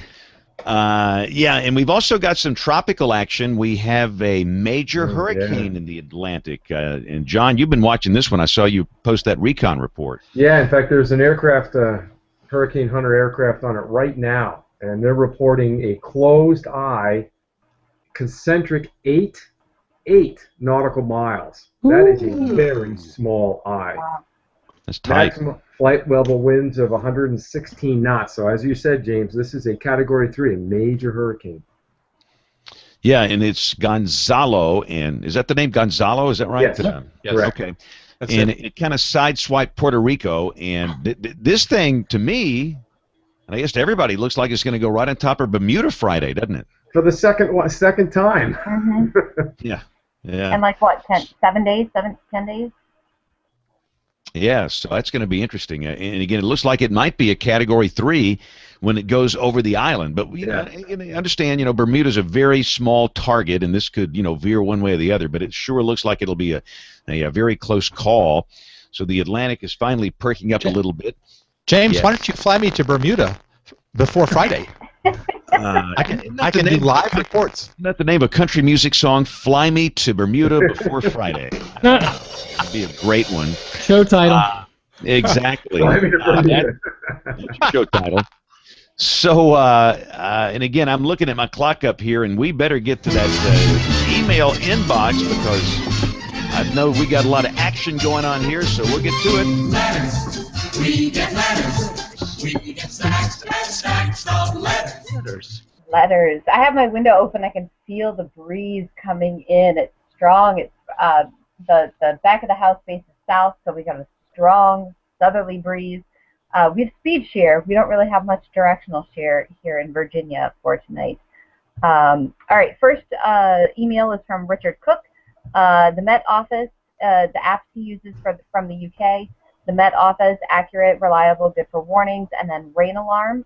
He recommends amazing app, tells you the location of rain, giving you a push notification.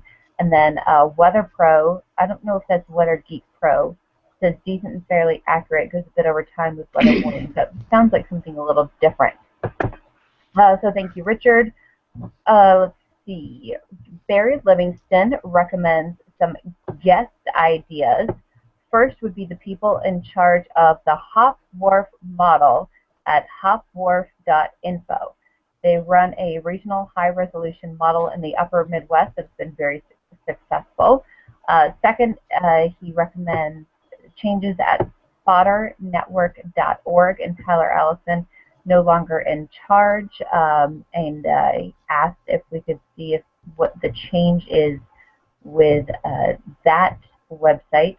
And then third, Kenny Blumenfeld from the University of Minnesota has a movie coming out soon, The Story of Winter. Looks interesting, and it has a Facebook page if you search The Story of Winter. So those were some guest suggestions. Then also we have another email from Mary Alice Woody, who is our very loyal viewer in Hawaii. She sent us a picture of her in her hoodie, her WeatherBrains hoodie in Hawaii, which I'm sure she was sweating out of. And her favorite go-to app is RadarScope, which we all have. And she tries to go to Weather Mob every day and post a weather report. She says she has 46 followers, which thrills her. And she reminds us that she won the James Spann bobblehead through the Weather App contest that Kevin had a while back. Also recommends Dark Sky and Windscape as some favorites, and says you all may have started autumn, but it's still hot here, especially when the trade winds die down. So thank you, Mary Alice, for that, reminding us of those trade winds. Then we also got another email from Sean, I'm not going to pronounce his name right, Lux, L-U-C-H-S, Lux, I'm going to say it. Discussion, let's see, oh, it's not the app that I was, maybe this wasn't the email that I was looking for. Oh yes, this is the email that suggests us to have some fire weather discussion, which I agree with, maybe having that as a show discussion, is talking about some fire weather and some of the ingredients that go into that, as far as I know SPC puts out their fire weather outlook.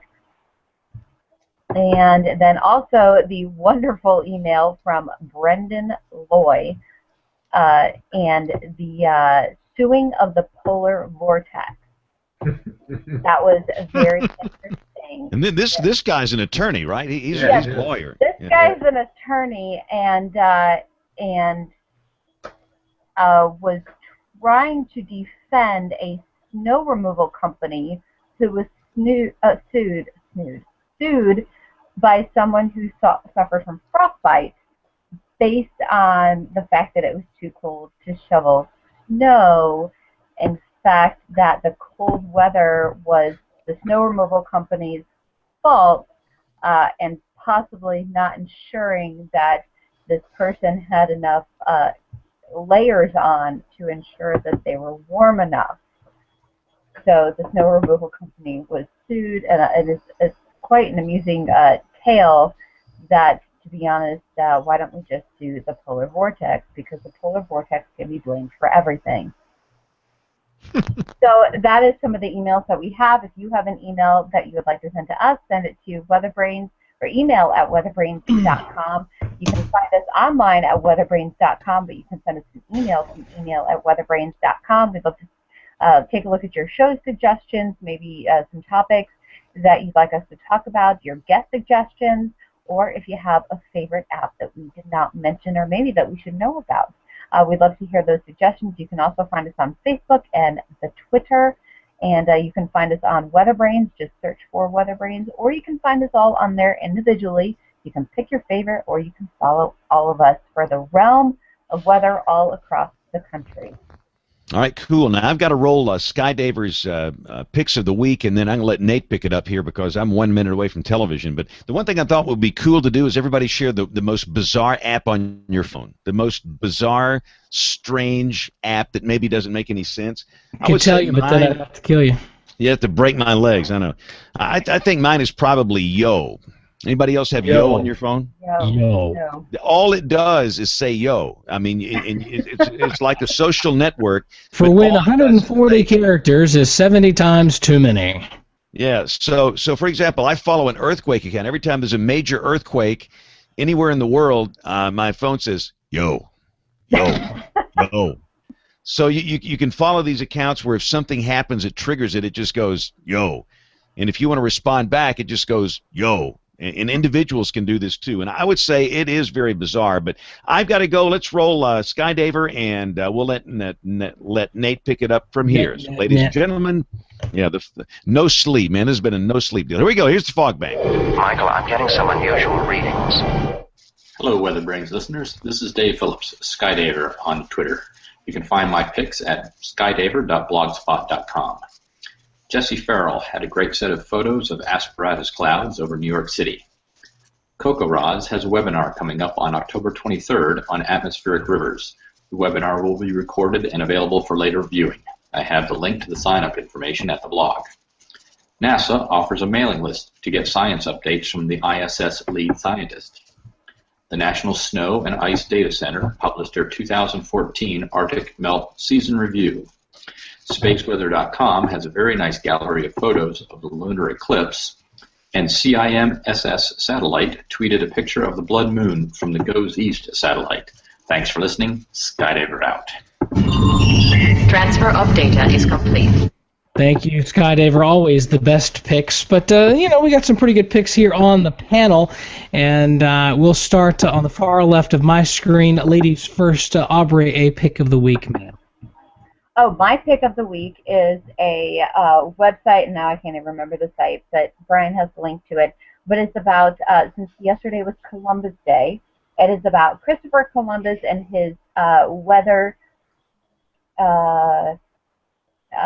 interactions with weather and how he dealt with some hurricanes and tropical storms as he came across part of the Atlantic. And not everyone is a fan of Christopher Columbus, but I recently watched a very long documentary on him, and while he was not maybe the greatest humanitarian of all time, he did do a lot of discoveries, and I found it rather interesting. So he was quite the man of science of his time, and yeah, that's my pick.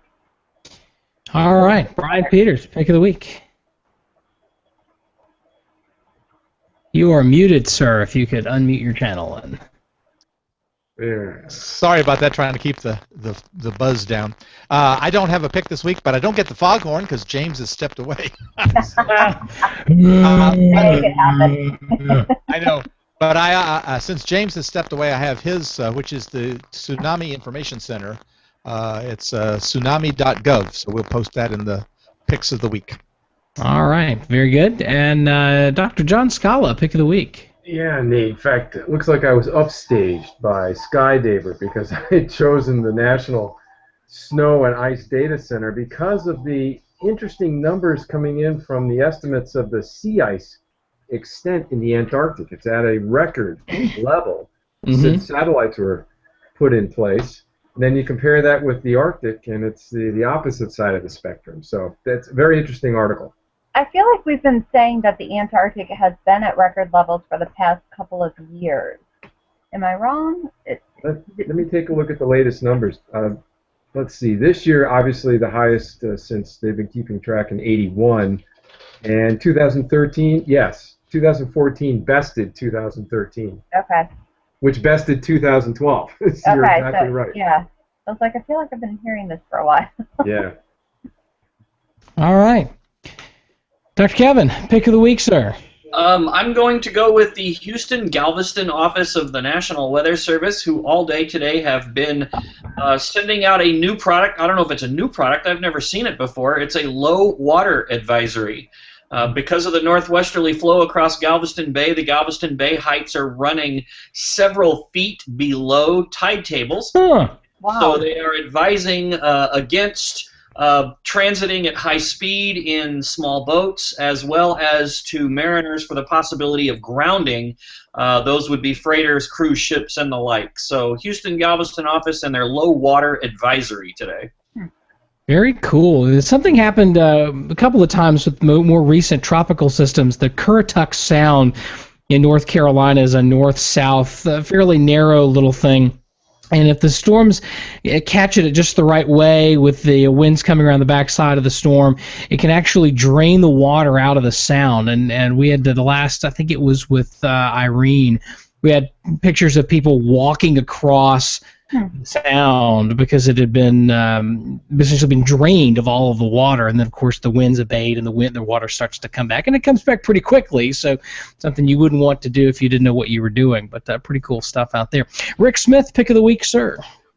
Well, several of us are getting ready to take a trip to Salt Lake City later this week or this weekend. Looking forward to that. And there's going to be a lot of tweeting and social media posting going on. So my pick of the week is the tag board that we've set up for NWAS 14. Tag board, if you're not familiar with it, is a collection of various tweets and social media posts, Instagram, and I think it captures all kinds of things. But it's going to be a really good way to keep up. I'll warn all my Twitter followers in advance. There will be a lot of live tweeting next week.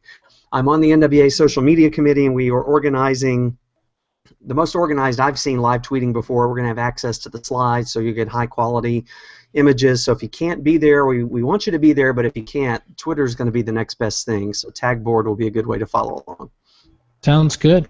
All right, my pick of the week actually has nothing to do with weather.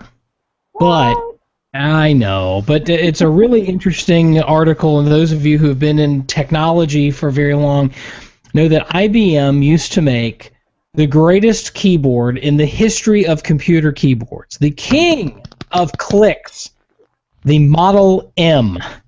This keyboard has a very special place in my heart. One of the first keyboards. I actually opted to use a slower computer than the one that I had on my desk at one of my jobs when I was in school, because that one had a very quiet keyboard, and the RS6000 I had access to one of these really nice keyboards. It's the Model M, and the article is on the Verge website called King of the Clicks. Good stuff. If you're a tech geek, you'll want to read it. Basically, this keyboard's claim to fame, other than the fact that it's heavier than most computers are now, is that it used a different mechanism for registering clicks when you typed, and it makes a lot of noise, and it's a glorious, wonderful thing. So $59.95 on eBay. Yes.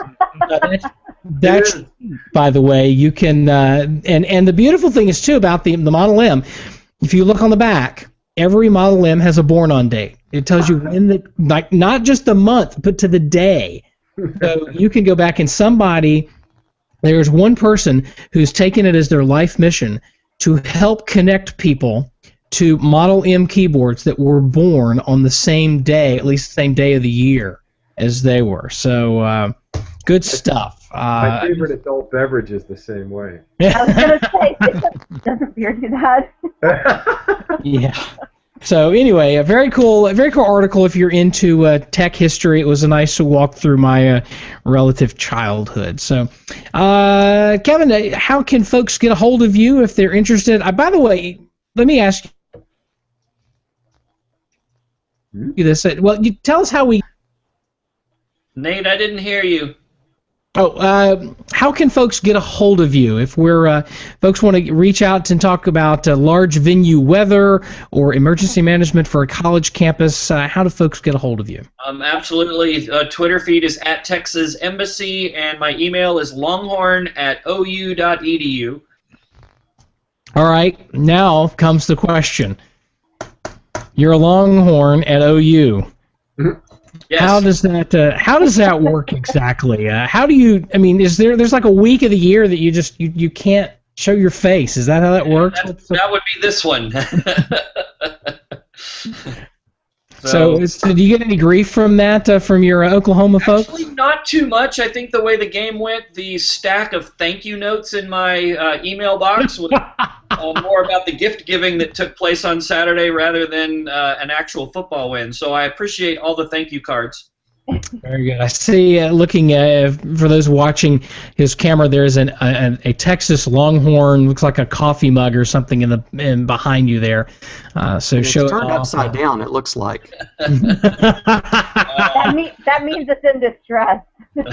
all I know is I have enough Texas people and OU people and A&M people that there are a couple of weeks of the year that are a lot of fun, or at least they used to be before A&M bolted for the SEC. But it's still fun to watch Texas and OU, and it's 4 o'clock and OU still blankety blank. And Rick? Does OU have anything they say about the Longhorns? the same way that the Longhorns rag on OU? Oh, I don't know. I have to work pretty closely with Kevin. Oh my word! It's just the main thing is the upside down Longhorn hand signal. Yes. Turning any item that has a Longhorn logo on it upside down. That is something on which all A&M and OU people can agree, if nothing else. So, all right. Well, this has been WeatherBrains, our annual app episode, and Brian Peters is going to be feverishly working on a collection of all of the apps that we've talked about. We'll post those on weatherbrains.com. You can check them out. If we missed one, let us know. As a matter of fact, I do want to mention Brian McClure, a former WRL intern, now doing very well for himself at Bay News 9 in Tampa, tweeted me and said, if you're looking for a lightning app in addition to Voltmeter, there's an app called Live Lightning. That's it's a European-centered thing, but they also collect data for the United States. So check that one out. I believe that was a free download as well for a non-commercial use. So pretty cool there. But if we missed another app, if there's one that you just think is the greatest thing since sliced bread, let us know. We'll add it to the list. And if you're developing an app that you want us to talk about, a weather app, let us know. We had the folks on Updraft, which was going to be the mobile version of BuffKit. That's still in progress. Hopefully we'll hear some good news from them down the road as well. But until next time, this is WeatherBrains. It's the all about the weather, except when we talk about college football podcast. We do it normally on Monday nights at 8:30 Central Time, 9:30 Eastern Time. This week a little off because of the severe weather in James Spann's home market, and next week we'll be live local late breaking from National Weather Association annual meeting in Salt Lake City. We've got a pretty good calendar, filling out the calendar for the rest of the year. We signed on Catherine Miles and Gary Sadkowski talking about a book that Catherine has written about Sandy. That's going to be a good read, and looking forward to talking to them. That'll be the second Monday in December. I believe that's the 8th of December, so I got that confirmed today. But looking forward to having a number of really great episodes coming up in the next weeks. If you have a guest suggestion, send us a note. You can find us email at weatherbrains.com. We also keep tabs on Twitter at WeatherBrains. We're on Facebook, WeatherBrains. We're on Google Plus as Plus WeatherBrains. You can find most of us, I think, on Ello. If you're on Ello as well, you can ping us there. And until next time, I am not James Spann, nor will I ever be. Good night, and God bless. Good night, everyone. Thank you all. See you in Salt Thanks, Lake. Kevin. Thanks, everybody. See you, Kevin. Take care. Thank you. Thank See you you. in Salt Lake. Yeah. Take care, Kevin. We'll see you. All right. Thanks.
Ooh.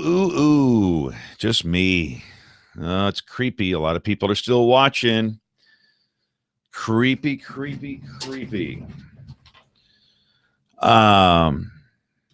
No, so like every night, you watch the national news, and especially on that one network, and it says it like every night, millions in the path of severe storms.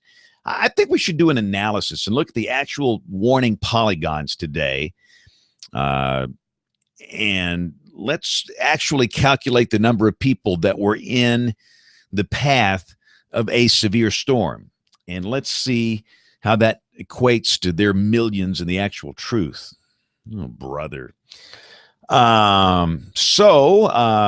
Yeah, we were talking about apps. Yeah, no, I've not slept. I think I slept like 90 minutes last night, so it's never good. I mean, I am fading. Out there on the television, my mouth was moving, but my brain is totally shut down. Some great recommendations on the apps tonight. In fact, Brian's gonna get these up on the website, and a lot of these I'm gonna have to try out. So that was good. Good to have Kevin with us from Oklahoma City. He works basically in the Office of Emergency Preparedness on the campus of Oklahoma University, of OU out there, and he came by to visit here last week. Very interesting job, and he's a great guy, and it was fun to have him on the show. But I think that's it. I really have nothing exciting to report here. Any breaking news, any secrets want to let out of the bag? This is when you get the good secret stuff here. Oh, goodness. I don't think so. Pretty quiet. We did, severe weather last night. Most of it was done on the live stream or our digital weather channel. However, we had to cover up Dancing with the Stars for 8 minutes. That was interesting. So up until 7:08 Central Time, we covered the network, and the haters started coming out. And what I do on that, I will pick a random hater and retweet them. And that's when it really gets interesting. So, you get all these guys calling you names, and they're talking ugly about you, and they're talking how bad you look, and you're an idiot, and they start using all this bad language. And so the way I usually do it, I'll pick one random hater and just do a retweet and let that guy go through the ringer, because we have had horrible loss of life in this state with tornadoes and severe storms. Some people are rather sensitive to that. And, for these clowns, these jabroni guys that, we don't care about no tornadoes. We want to watch Dancing with the Stars. It's an interesting little Twitter battle that goes on there. Hey, I got to go. I got to catch a nap. Y'all have a great week. Thank you for watching. We'll see you next week. Be back on Monday night next week. Y'all have a great week. God bless. See you later. Bye.